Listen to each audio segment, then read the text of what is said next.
¡A la rodilla! La comarca de la Vera está formada por 19 pueblos. De esos 19 pueblos, 5 están declarados conjunto histórico.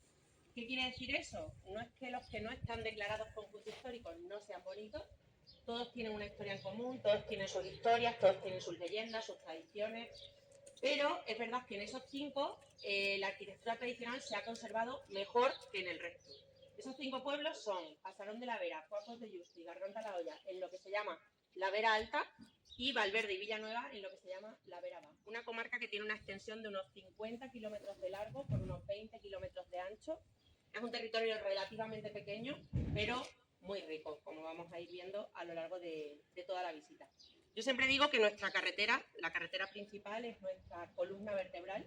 Prácticamente todos los pueblos están a un lado y al otro de la carretera, no todos, en algunos hay que desviarse un poquito más, pero prácticamente todos esos pueblos están a unos 500, 600 metros sobre el nivel del mar, excepto, por ejemplo, el Hijo de Santa Bárbara, en el que nos encontramos hoy, que está casi a 900 metros de altitud.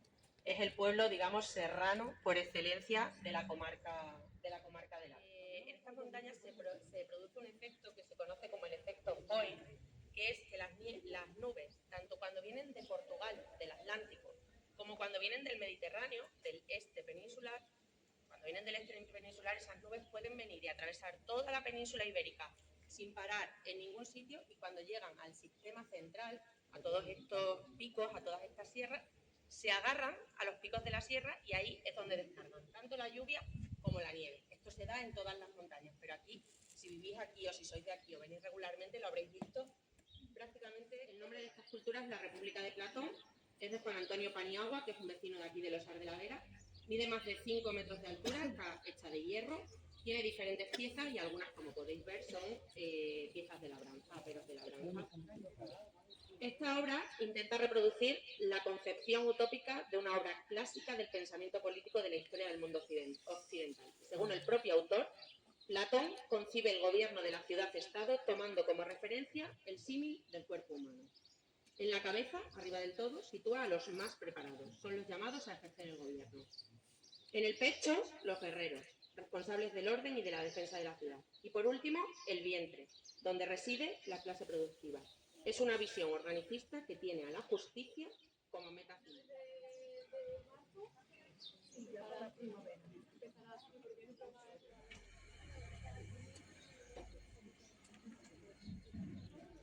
Fue inaugurado en el año 2014. ¿Y a quién hace alusión? Bueno, pues a Viriato. Yo lo siento por los guijeños, pero obviamente no puedo decir que Viriato fuese de aquí. Nadie podría decir que Viriato fuese de aquí, ¿vale? ¿Que nos gustaría? Pues sí, por supuesto, ¿vale? Pero como sabéis, bueno, Viriato fue un líder lusitano. Bueno, el caso es que por los escritos de época romana que conservamos y que podemos leer y que podemos investigar, sabemos que luchó contra los romanos en la zona suroeste de Hispania. Esa zona es amplia, no, amplísima, ¿vale? Entonces hay muchísimos sitios donde, por lo que se cuenta, que obviamente fue un sitio de sierra, que el refugio, la cueva donde se escondió estaba obviamente en un sitio con una sierra. Ni siquiera podemos decir que realmente viviera en lo que hoy en día es España o que viviera en lo que hoy en día es Portugal. Y en Portugal sí que es verdad que lo tienen mucho más arraigado, y en Portugal sí que hacen muchas más referencias a que Viriato fuera de hostería de granito, con obviamente el material que se tiene en los alrededores y con esa cubierta hecha de retama que bueno, pues impedía que entrase la lluvia, el frío y absolutamente todo. Efectivamente, estas eran las chozas tradicionales que se construían en la sierra, en las zonas de sierra, en todas partes.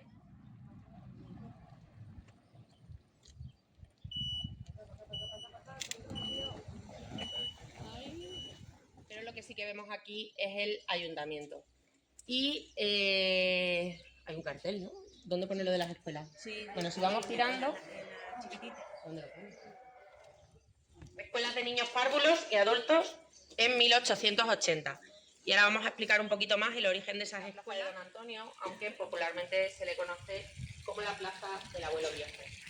Tenemos aquí una placa dedicada a Don Antonio Jiménez García, conocido como el Abuelo Viejo, que vivió aquí en el Guijo de Santa Bárbara en el siglo XIX. El Abuelo Viejo fue un personaje muy importante para el Guijo de Santa Bárbara porque procedía de una familia de ganaderos, como la mayoría de la gente aquí en el Guijo, pero se formó y llegó a estar bastante acomodado y desde esa posición consiguió grandes cosas para el pueblo del Guijo. De hecho, él siempre luchó por sus vecinos, por su pueblo y por toda la zona.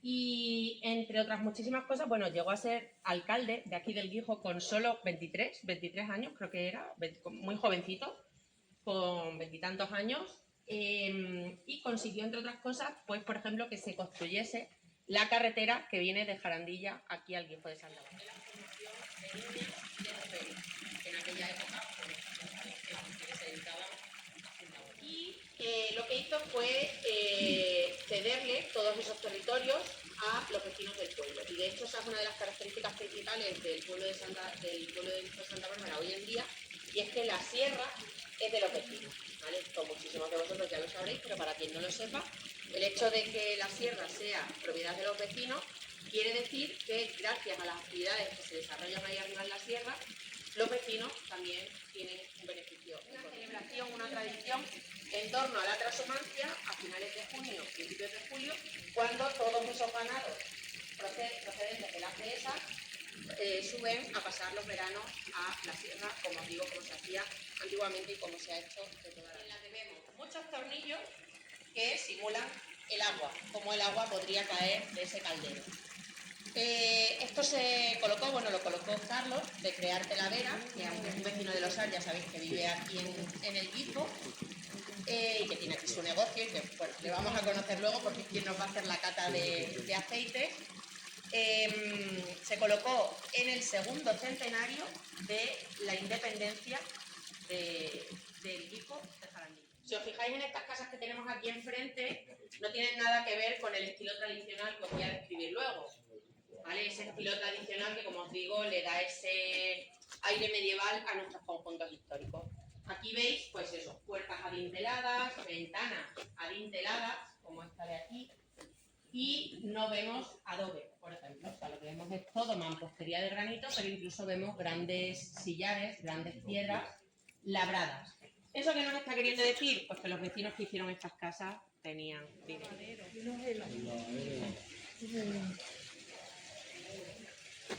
Uno de los lavaderos que existieron tradicionalmente en el pueblo. Obviamente, lavaderos había prácticamente en todos los pueblos. Y como siempre me gusta contar, los lavaderos al final eran un centro de reunión y era donde se ligaba. Porque, claro, ¿quién venía aquí a lavar? Las chicas, ¿no? Las mozas.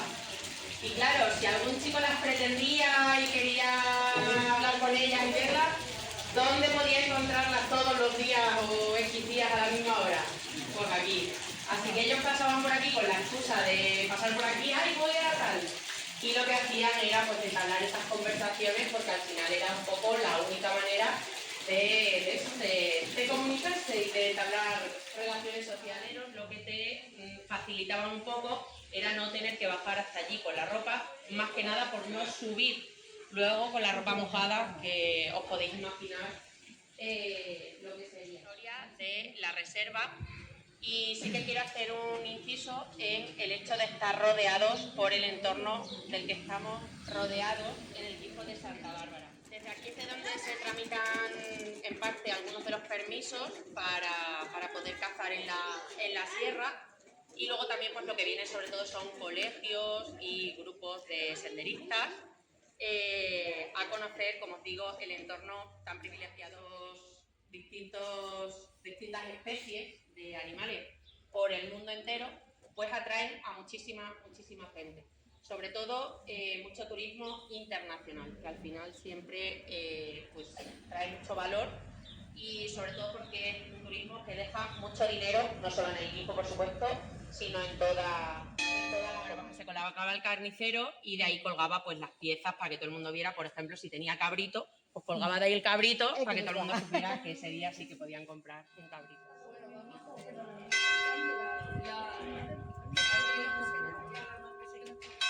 La iglesia parroquial de Hijo de Santa Bárbara.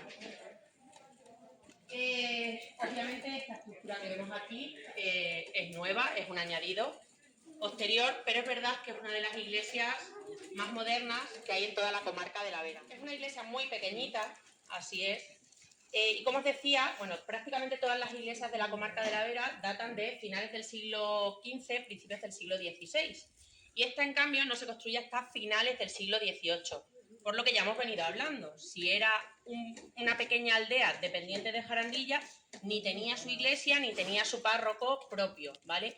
Al pueblo del Guijo le costó muchísimo que les permitiesen tener un párroco propio y una iglesia. En 1560 parece ser que en esta zona del pueblo, que eran todos casas, hubo una tormenta muy fuerte y cayó un rayo en una de estas casas que se situaba por aquí y hubo un incendio y la casa entera se quemó. Todo el mundo que estaba dentro de la casa consiguió salir con vida y salvarse del incendio, excepto 2 niños muy pequeños. Entonces, claro, todo el pueblo aquí fuera intentando sofocar el fuego, intentando salvar a los niños, y empezaron a rezarle a Santa Bárbara, que es la patrona de las tormentas, de los rayos.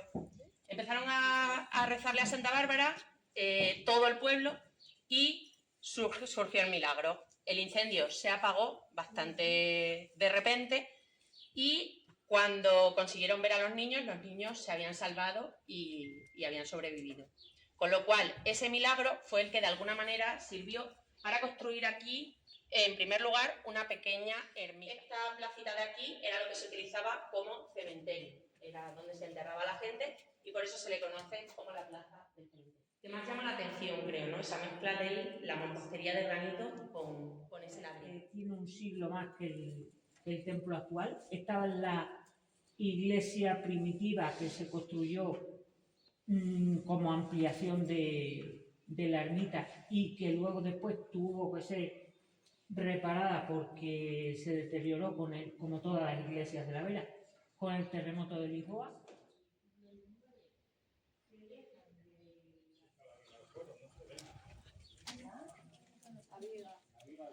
Bienvenidos al barrio de Viriato, a la calle de Viriato.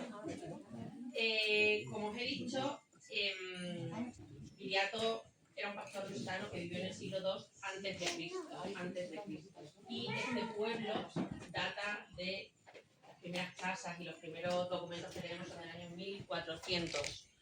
Por lo que es que no podemos saber absolutamente nada de si aquí, tantos siglos antes, había o no había. Que aquí justo, bueno, se supone que aquí o aquí pudo haber chozas, aquí en general, pero que aquí pudo haber una choza en la que naciera Viriato. Pues podría ser uno de los rinconcitos más tradicionales y que me viene muy bien para explicaros cómo se construían las casas veratas antiguamente. Nos vamos a fijar en esta fachada de aquí, porque aunque no es tampoco el prototipo de casa verata, porque es muy grande en la comarca de la Vera, en cualquier pueblo que veáis, pero sobre todo si vais a cualquiera de los conjuntos históricos, que pasear por cualquiera de sus calles, de sus plazas, de verdad que, y sobre todo, como siempre digo, por la tarde-noche, a última hora de la tarde, cuando ya está anocheciendo, con las luces como suelen tenerlas en los conjuntos históricos, de verdad que es prácticamente como dar un paseo por la época medieval. Todas las construcciones se hacían para proteger las edificaciones de la lluvia, principalmente de la lluvia. Lo que pasa es que aquí, además, en el Guijo a lo mejor no tanto, y menos en este rinconcito, pero en los pueblos de la Vera también muchas veces del sol. Está rodeada de robles y de castaños, entonces la madera de castaño era la que se utilizaba principalmente para la construcción de las viviendas. Lo primero, bueno, muy importante tener en cuenta que estas casas las construían los propios vecinos con sus propias manos, con los conocimientos que tenían, que a veces eran muy limitados. En el mejor de los casos, alguna vez había un maestro de obra que te decía esto sí, esto no, pero vamos, casi nunca, ¿vale? Lo que hacían era que si un vecino se había construido una casa y tenía todo lo que necesitaba y estaba todo perfecto, tú lo que hacías era hacer una casa de mampostería de granito, que son estas piedras que tenéis aquí, que lógicamente iban a los alrededores, cogían el granito, lo traían y lo colocaban, bueno, me viene estupendamente, como buenamente podían, ¿vale? Esa primera base de mampostería de granito podía ocupar toda la primera planta, como es el caso de esta casa, o solo un trocito, porque lo importante era aislar toda la estructura de la humedad que hay en el subsuelo, ¿vale? Entonces muchas veces lo vamos a encontrar solo hasta aquí, lo habréis visto en muchísimas casas. A continuación se colocaba el entramado de madera. Todo este entramado con las vigas de madera en vertical, en horizontal, en diagonal, formando una especie de puzzle o de Tetris, pero que ya os digo que son casas que a pesar de los terremotos, ¿vale? Sobre todo el de Lisboa de 1755, que fue tan fuerte y se sintió aquí tantísimo, como yo digo, las casas no se cayeron, es que se asentaron hasta más los cimientos, ¿vale? Y todo este entramado de madera se rellenaba con el adobe, como os decía antes, con barro, con piedras, con paja, con materiales muy rudimentarios.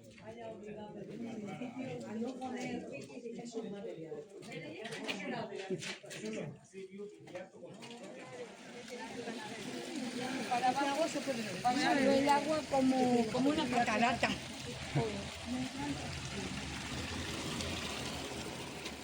Tenemos aquí delante la Plaza de los Toros, la Plaza de Toros, que es única en la comarca de la Vera, entre otras cosas porque, aunque en la comarca de la Vera hay mucha tradición de festejos taurinos, prácticamente en todos los pueblos lo que se hace es que las plazas mayores se convierten en el coso taurino. Yo creo que esta es la única plaza de toros que hay fija en toda la comarca y además pues la característica más singular es que está completamente hecha de piedra. Los festejos taurinos en la comarca de la Vera son muy particulares porque no se suele torear. Aquí es verdad que solo se sueltan vaquillas, no se sueltan toros como en otros pueblos, pero no se suele torear. Y aquí lo que tiene mucha fama son los recortes, y los he dicho antes, por aquí pasa todavía, por suerte, muchísimo ganado. Y ese ganado de toda la vida se ha parado aquí porque, entre otras cosas, esto ha hecho muchas veces la función del corral concejo. El corral concejo era un recinto donde se hacían también corridas de vacas y sobre todo donde se reunían los ganaderos para tratar temas importantes. También solía haber a lo mejor un potro o los utensilios necesarios para marcar las reses y los animales, o si había que herrar un mulo o un caballo, pues también había un potro común para que todo el mundo pudiese venir aquí a utilizarlo. Sabemos quién es Pedro el de Heidi. Sí. Pedro hacía eso, se llevaba las cabras de la gente arriba, estaba con ellas y luego ya las bajaba, y cuando se le perdía una, pues un drama porque no eran suyas.